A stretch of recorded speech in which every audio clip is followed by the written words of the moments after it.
Welcome back to the floor of the CME Group here in Chicago, July the 12th. I'm Killer from Treasury Curve. Got cash? I can help. Let me know. Get me at the Killer on my Twitter account or comment here in this video. Let's look at this market, folks. Pretty wild volatility overnight. These pigs persist.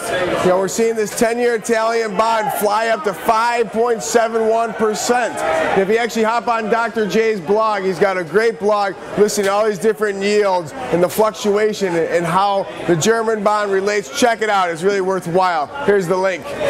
More importantly, I think we're seeing this overnight volatility. The volatility is here. We've been looking for this volatility. But if you're not up trading overnight, that 2-3 a.m. crack, you're going to have a hard time. So you have to have your orders in, or you have to have an extra pot of coffee on trading it. Because actually last night we saw that move. We've been looking for this. I tweeted yesterday, actually last week as well, that 30-year high, that flight to quality trade in the U.S. Treasuries we continue to see. Well, they came and grabbed them last night. That overnight high in the Treasury was 127.01. They ripped through it, made a new high at 127.15. And at the same time, the S&P went underneath the buck. We talked about this last Thursday, and I think when I was up here talking last Thursday when the S&P was trading at 1350 level, people thought I was crazy. But nonetheless, we had an anemic job number Friday. We obviously had the pig situation persist and escalate with Italy over the weekend, and now we've seen the S&P move about 60 handles in a couple trading days. I think that volatility is wild. Hopefully you're able to capture some of that,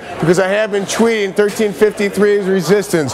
We talked about, you know, the 100-day test. It came to fruition. They tested that 1314 level, slipped underneath that, and I had a target of a 1293 killer target. We came just short of it with a low of 1295 and a quarter.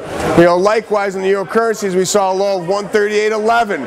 Portfolio managers are moving. They have to move this money around. Once we broke this 140, really things got a little crazy over there. And I think there's more problems. There's more shoes to drop, especially with Spain.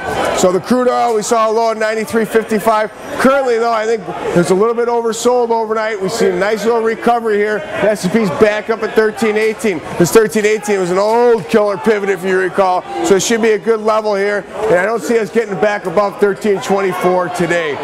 Tomorrow, I'm not going to be around, but check me out on CNBC Fast Money. Flying out to New York to do a hit from the NASDAQ site there in Times Square. Hopefully you can tune in. I'll be back for Friday. I'm going to be out in New York for 2 days. So get me at the Killer if you miss me. But please tune in. We'll talk soon. Oh, one other thing, the next 2 days.